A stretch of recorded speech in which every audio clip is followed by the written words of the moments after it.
So today, we're going to talk about a class of drugs that for millions of people offer incredible relief, but they also carry some really serious risks. They're a true double-edged sword in medicine, and we're about to unpack both sides of that blade. Let's get into it. I mean, come on, these are household names, right? You've heard them in movies, on TV, and let's be honest, you probably know someone who's been prescribed one of these at some point. Yep, that's the official name for the whole family. Benzodiazepines. We'll just call them benzos. And they are seriously powerful medications designed to tackle some pretty intense conditions that come from the central nervous system. And this right here is why they're so common. I mean, if you're in the middle of a terrifying panic attack or you haven't slept in days, these drugs can feel like an absolute miracle. The calm can come on almost instantly. But, and this is a huge but, what's the hidden cost? That incredible relief doesn't always come for free, and you really need to understand the trade-offs. Okay, so first things first, let's look at the good side of the sword. Why were these drugs even made, and what are they so good at treating? So the FDA has given the green light for these specific conditions. And we're not just talking about feeling a little stressed out before a test, we're talking about clinically diagnosed disorders where the brain is basically stuck in overdrive. Now this is super helpful because it connects those formal drug names you see on a prescription to the brand names we all recognize. So alprazolam, that's Xanax. Diazepam, that's Valium.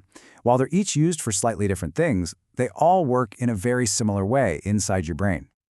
So, what's the secret sauce? How do these pills actually create that powerful calming effect?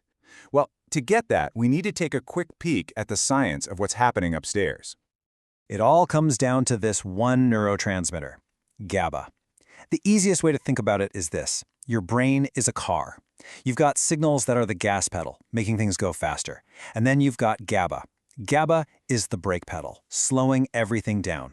It's your body's own natural chill-out signal. And this shows you exactly how it works. See, benzos don't invent a new braking system. What they do is they find your brain's existing GABA brake pedal and they stomp on it, hard. They just amplify your natural calming signals, which is why they are so incredibly effective at shutting down that feeling of being totally overwhelmed. All right, so we've seen the good. Now it's time to flip that sword over and look at the other edge. That powerful effect can come with a really high price, especially when these drugs are used for longer than they're supposed to be. You know, even when you're taking them for a short time, exactly as prescribed, you can run into these kinds of side effects. Drowsiness, feeling dizzy. That makes sense, right? They're slowing your brain down. That's why they warn you not to drive or operate machinery. But here's where it gets way more serious. The longer you use them, the bigger the risks get. Memory can start to get hazy. And most important of all, your body starts to adapt. It builds a tolerance, meaning you need more and more to get the same effect.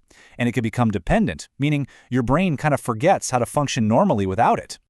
And this, right here, this might be the single most important slide.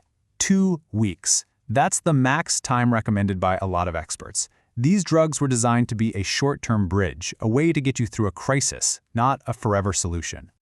And if you think that's just a friendly suggestion, just look at this list. This is what can happen when a dependent person tries to stop. And it's just this cruel irony, right? The very things the drug was supposed to fix, anxiety, panic, sleeplessness, can come roaring back, even worse than before, along with all this other awful stuff. Okay, so long-term use is one massive risk. But there's another danger that's way more immediate, one that can happen tonight. And that's what happens when you don't take benzos alone. It is absolutely critical to know what an overdose looks like, because these drugs slow your body down. An overdose can slow it down to a full and final stop. The #1 red flag to look for here is a very low breathing rate. Now, on their own, a fatal overdose from benzos is less common. Not impossible, but less common. The real life-threatening danger happens when they're combined with other things that also slow your brain and body down. And here they are, the big 3 to avoid: alcohol, opioids, and yes, even cannabis. Mixing any of these with a benzo is like having 3 different people stomping on your brain's brake pedal all at once. The combined effect can literally shut down your body's instinct to breathe. It's an incredibly dangerous cocktail. So, after hearing all of that, you might be wondering, is there any safe way to use these things? And the answer is yes, it is possible, but it takes extreme caution and a whole lot of personal responsibility. So here's the game plan for staying safe. Number 1, only take them if a doctor prescribes them to you and follow the instructions to the letter. 2, be 100% honest with your doctor about everything else you're taking, medications, substances, everything. 3, respect that short-term timeline. 4, do not mix them with alcohol or opioids. Just don't. And 5, never, ever, ever take a pill that wasn't prescribed to you. And when you boil it all down, that's really the bottom line. For short-term relief in a crisis, they can be lifesavers. But as a long-term plan, the risks can seriously start to outweigh the benefits. And that requires a very careful, ongoing conversation with your doctor. So that brings us right back to where we started, a vital medicine or a hidden trap. And I think the answer is they can be both. It all comes down to how, why, and for how long they're being used.